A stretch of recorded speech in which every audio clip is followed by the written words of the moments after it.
Good walk day. All right. Ready? 3, 2, 3. All right, so we are here in Providence, Rhode Island. We're at the Perform Better Summit. It's been a dope time. Such a great time. Dude, a lot of perky ass here. And the girls look good too. So, alright, start over. No, keep it up. We're not editing any of this, so I'll put this up. So I think one of my favorite parts of the entire convention was seeing Stuart McGill. Dr. Stuart McGill has definitely been my favorite so far. He's a long-time doctor, exercise scientist. So he's he's Dr. Stuart McGill. He's his PhD in, I guess, like biomechanics and stuff like that. Yeah, he has dope. done all of his research for the last 35 years on solely low back pain and people with low back issues. Yeah, he knows the spine. And that's it. He knows the spine, he knows the hips, he knows all the muscles in there. He's worked with world-class athletes, powerlifters like Brian Carroll, future guest. People like George St. Pierre. He was showing us videos of UFC fighters. And, my favorite guy of all time, Pavel Tsatsouline, who does Strong First, is a Russian kettlebell master. His ability to, well, he went over a bunch of things.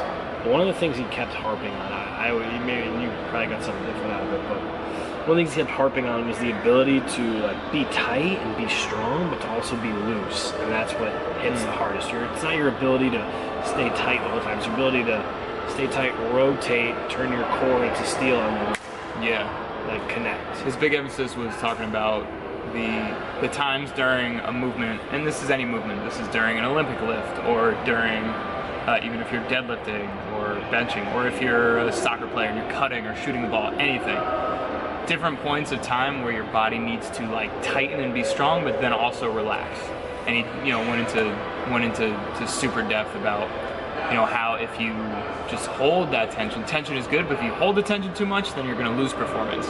Or if you're too relaxed and you're not tight enough, then you're also going to lose performance. So he talks about this balance between tightening up your body. If you're going to Olympic lift, you're tight and stiff in that first pull. Then the second pull, when you're pulling yourself under the bar, you're a little more relaxed. You need to turn your body off. And then when you're going into that final catch under the bar, then you stiffen again. So it talks about going through different periods of stiffening your body and tightening your body, and using your core, from your core to your hips to extremities.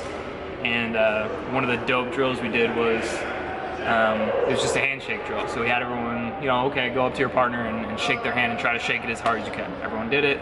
And it was the same old, you just try to squeeze your hand as hard as you can. It was kind of like a weird limp dick handshake, whatever. So then he said, all right, we're gonna try it again. And this time what you're gonna do is, you're gonna start at your feet, you're gonna spread your floor and your feet into the floor. So you start by spreading your feet into the floor and just grabbing the entire floor, engaging your feet. Then you're gonna start squeezing your quad muscles, you're gonna start squeezing your glute muscles, you're gonna start squeezing everything. You're gonna start making your whole entire body tense.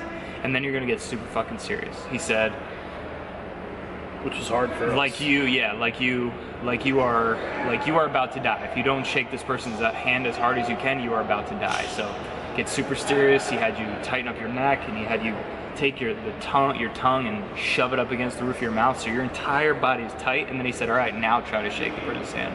And it was like crazy, the difference between just kind of a regular, I'm trying to just squeeze my hand, I just want a handshake as hard as I can, and that versus I'm gonna stiffen my entire body and go to break this person's hand. And it was the power output, the strength output, the performance output was insane. Yeah, so awesome. that was my favorite part at that point. What was my favorite part? That was a cool demonstration. I liked seeing when he put us on all fours. We should make videos of that, by the way.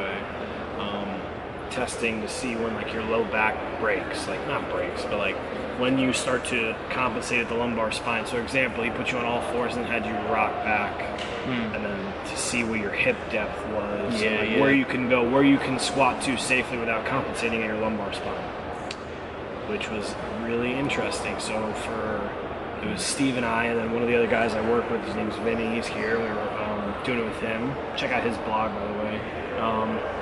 But everyone was different. Like Steve could go super narrow, and like we just had you on your back, move your hip up, so kind of do like a test example, like bring your knee up to your chest, and see where you could go, and he could stay right there. But then once you brought him out, his hip just couldn't go there.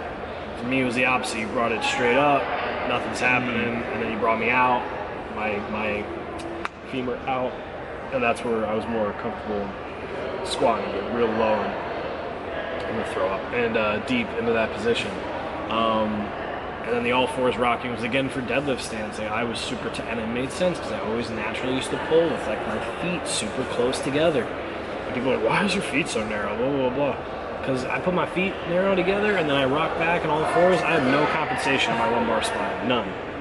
So everybody's built differently to think like, oh, well, I only do sumo deadlifts, or I only do this stance, or I only do this. Like everybody is different, and some people may argue with us, and that's fine. You come fucking see us. No, it's alright. But Come see me. yeah, you go see him first. Stuart McGill is like a fucking jiu-jitsu champ, I feel like, too. He's just Sound like a bunch effects. of moves and weird, like, he's probably got some power in him. Yeah, his sound effects. Yeah, he's crazy, dude. Alright, guys. Join us next time.